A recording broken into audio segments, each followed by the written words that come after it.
Samir, düşünək ki, Xəzərin tən ortasındayıq və iki sahilimiz var.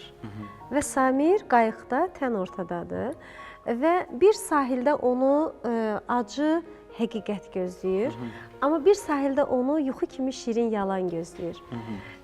Bax, bu hansı sahilə yanalar, hansı sahilə getmək istəyər? Anı yaşadığım üçün o anı yaşamıram deyinə, indi nə desəm yalan olar.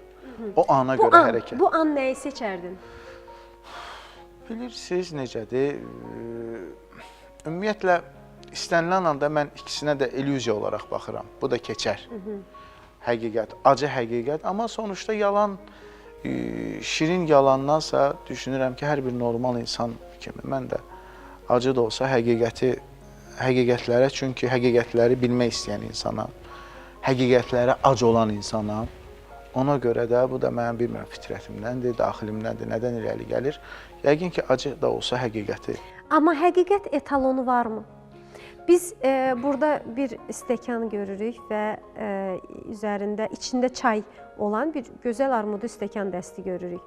Mən bu tərəfdən görürəm, başqa aspektdən, siz o tərəfdən başqa aspektdən. Mənim həqiqətim odur ki, o var.